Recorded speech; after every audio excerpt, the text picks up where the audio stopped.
The history of what is today the Philippines started with the arrival of its first humans. It is believed they used rafts or boats around 60,000 years ago, with groups of diverse people settling in the archipelago. Some of these groups started to develop and expand into bigger settlements, and in the next thousands of years, they evolved into what some scholars believe to be considered early states. Austronesians and afterwards speakers of the Malayo-Polynesian languages began to arrive in successive waves beginning about 4000 BC. According to the existing evidence, a jade culture existed on these lands, starting with the Neolithic era. By 1000 BC, it is believed that the inhabitants of the archipelago had developed into 4 distinct kinds of people: tribal groups, warrior societies, the petty plutocracy, and the harbor civilizations. Also important to note is the fact that the metallurgy reached the archipelago due to trade with India. Around 300 to 700 AD, the seafaring people of the islands began to trade with the Indianized kingdoms in the Malay archipelago and the nearby East Asian principalities, adopting influences from both Buddhism and Hinduism. Some cultures of present-day Vietnam showed evidence of an extensive trade network. Artifacts and goods were traded, such as glass, agate, or gold. There were also other items present in the region which were most likely imported, including ear ornaments that have been found in archaeological sites in the Philippines, Thailand, and Taiwan. The Indian culture influenced the Southeast Asian region starting with the 1st century. During the period of the South Indian Pallava dynasty and the North Indian Gupta Empire, Indian culture spread to Southeast Asia, and it reached the Philippines, which led to the establishment of new kingdoms largely influenced by the Indian culture and traditions. The date inscribed in the oldest Philippine document found so far, the Laguna copperplate inscription, is 900 AD. From the details of the document, written in Kawi script, the bearer of a debt, Namwaran, along with his children, is cleared of a debt by the ruler of Tondo. This is the earliest document that shows the use of mathematics in pre-colonial Philippine societies. A standard system of weights and measures is also demonstrated by the use of precise measurement for gold and other items, as well as in astronomy. From the various Sanskrit terms and titles seen in the document, the culture and society of the Manila Bay were that of Hindu Old Malay amalgamation, similar to the cultures of Java, Peninsular Malaysia, and Sumatra at the time. In the years leading up to 1000, there were already several maritime societies existing in the islands, but there was no unifying political state encompassing the entire Philippine archipelago. Instead, the region was divided into numerous semi-autonomous city-states under the rule of the plutocracy, while a number of states existed alongside the highland societies. These smaller structures alternated between being part of or being influenced by larger Asian empires like Maya Pahit. Around 1225, the nation of Mai, a Buddhist pre-Hispanic Philippine island state centered in Mindoro, flourished, attracting traders and shipping from the Kingdom of Ryukyu to the Empire of Japan. Chao Jakua, a customs inspector in Fujian Province, China, wrote the description of the barbarous peoples, describing trade with this pre-colonial state. Its people were noted for their honesty in trade.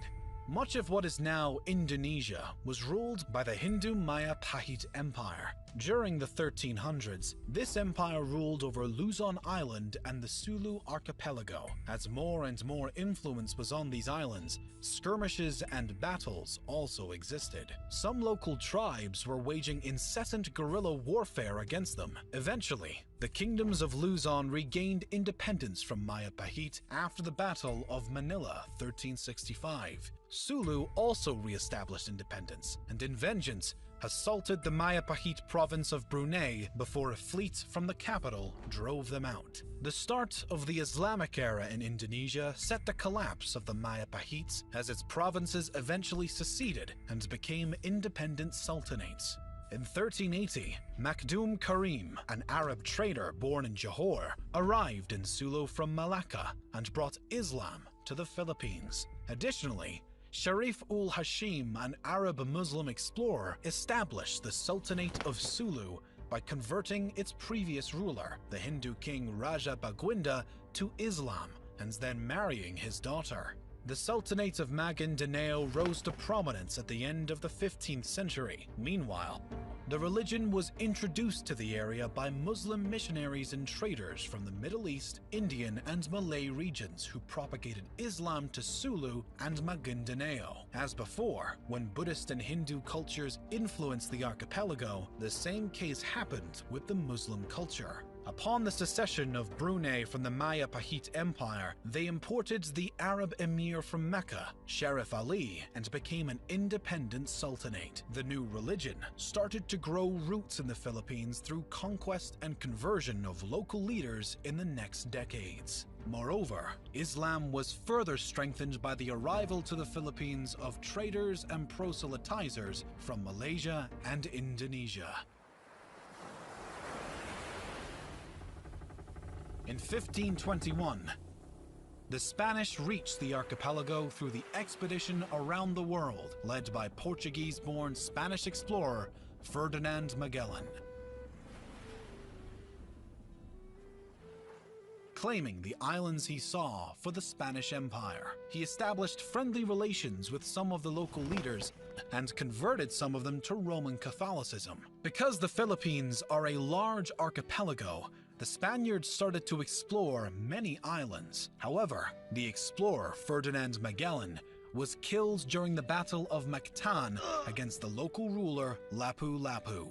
Over the next several decades, other Spanish expeditions were dispatched to the islands. In 1543, an expedition was led to the islands, naming them Philippines, in honor of Philip of Austria, who became Philip II of Spain on January 16, 1556. The name was then extended to the entire archipelago later on in the Spanish era.